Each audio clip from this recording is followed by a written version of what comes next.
you guys made that run and chipped the game down to 3. I mean, you came up empty like 7 straight possessions. Sometimes that will kind of sap a team's comeback, but you guys showed a lot of resolve by coming back yet again. Why do you think you guys are different in that regard?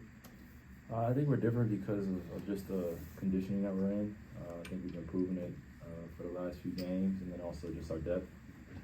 That's been crucial for us. And then our resolve after the shots don't go in. What does the next play look like, especially on the defensive end? So we're just paying attention to those details and how we can control the controllables. And teams are going to make shots and miss shots, but if we're the team that's not making shots, then we got to be able to lean on our defense a little bit more and stay in the game. So I felt like we did a great job of that tonight. Exum was key down the stretch. Not his first moment where he's had a huge game, huge fourth quarter. What's it like for you guys in the locker room to see a guy to have his moment and be able to celebrate him?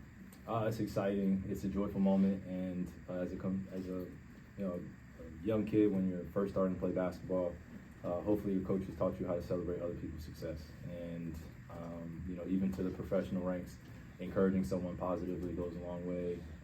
He missed a few shots that were pretty wide open, and I'm sure he'll tell you that he wanted to make those just to create some separation for us. But he made the one that counted most, and we needed most. And I just love the way we came to the bench after he missed those 2 shots, and we're just looking at each other like we're gonna be fine. And those are those mature moments that you don't forget when you're looking at your brothers eye to eye, people that are in the game, people that aren't in the game, and they're telling you, they're assuring you like, hey, we got this. So we felt that pretty much all night.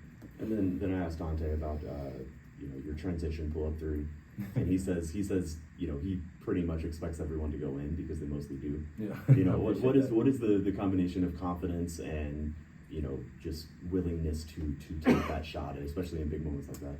Yeah, no, it's goes back to the hours that are unseen. Just working on it pregame, working on it, practically my whole career, just trying to master different facets of my game. A lot of teams pretty much pressure me up the floor or try to make me drive. So if I have that in-between pull-up shot and it's a 3-pointer, then I know that can either give us the lead or create a little pressure on the opposite team. Kyrie, you said in the last game, this particular game would probably come down to a chess match, and it basically did. Yeah. Coach Kidd, call out that timeout. You come in, you hit that big shot. What it says, when it plays out the way that you kind of predicted, because and he talked about it before this game too. It's about making those adjustments. So what it says mainly about making those type of adjustments. Yeah, as a lover of this game, a lover of strategy, of mastery, chess, of Weki, which is a Go game, Chinese Go game. You just become familiar with what your opponent wants to do beforehand. Kind of figure out what their unknown adjustments are in the first couple minutes, the first 2 quarters, and then after that, after halftime, it's pretty much the will of the person that you're going against. So I think for us, we just figured out what that looks like for us, possession by possession and quarter by quarter. And no matter if we're up or down, we just pretty much have that same mission in the forefront of our mind, which is continue to press, continue to push, continue to stay aggressive, and most importantly, stay poised emotionally, because anything could change in the game. Momentum could change in an instant, a snap of a finger.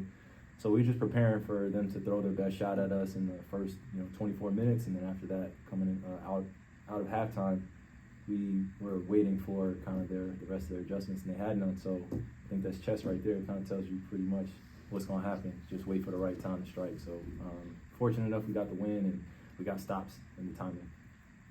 Kyrie, you and your team come here to SAC now. We're able to steal 2 on the road. For you, you're fasting during the month of Ramadan. Is there something to be said about, you've had quite the run yourself during this month. You had some good performances. Would you attribute any of the physical benefits or anything beyond that to some of the good performances you've been having? Yeah, I think I would start off by saying God is truly merciful and doing good acts, doing good deeds, not only during the month of Ramadan, but when you're fasting or when you're making that sacrifice physically, spiritually, emotionally, it does empower you. It does empower others. It is an energy force that you can spread to other people, not just Muslims. A lot of people are watching me, and as well as I'm watching a lot of my other brothers and sisters take their journey. But to be able to do this at a very high level, such as professional sports, I don't take it for granted. I think, me going out there and playing proves that God exists and that there is an entity out there protecting me and also protecting my brothers and sisters. So basketball becomes a small part of my day while I'm fasting. I know how crazy that sounds to some people. Don't take it the wrong way, people at home. But it just, when you're really just focused on getting closer to yourself and God at that time, prayer, meditation, those things matter. And it goes a long way to help prepare me for games like this. It's just living with the results, whether the shots go in or not, whether we win or not, just living with the results and knowing that I was grateful enough to wake up. That's all I can ask for. You already talked about it, but yeah, how important is it for you guys to celebrate even when you're down and other things like that, just to know that, hey, I got your back, it's all good, let's get there? It's hard to to stay in that celebratory energy when you're losing, right? Yeah. Like it's the toughest thing to do in any field, but specifically in basketball, because momentum can change, because energy can change, you want to give that positive reinforcement to everybody, and I try to do that, and I think I echoed the sentiments of my teammates and my coaching staff that we just try to do the right things for each other and continue to feed each other that positive energy. Like I said, it goes a long way now. All right, so I can let you go and get up out of here.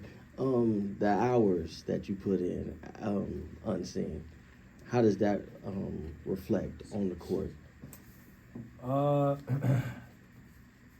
That's a great question, man. Because some nights are going to be pretty, some nights are not going to be so pretty, shooting the ball well. But I made a decision a long time ago that I wanted to be the greatest, one of the greatest to ever play this game. And I know I have other peers of mine that are on that same mission. So we're all competing against each other. I'm luckily fortunate enough to have one of the best to ever play the game, and Luka with me. And that's not just saying it because he's here, but I'm not going to gas you up, bro. You are. So we push each other every single day. And, when you make that decision as a young kid that you want to be one of the best of all time, then you're willing to go through the bumps and bruises, the continuous aspects of the journey that may test you mentally and physically. So the moments when you get fatigued, you just think about your 8-year-old self and what you committed to. And that's the perspective I put myself in. It's just, I go back to 8-year-old me and writing down my goals and who was that kid then and would he be proud of me continuing to persevere into the realm that I'm in now. So it's great. Thank you. Yep. Right on, Kyrie.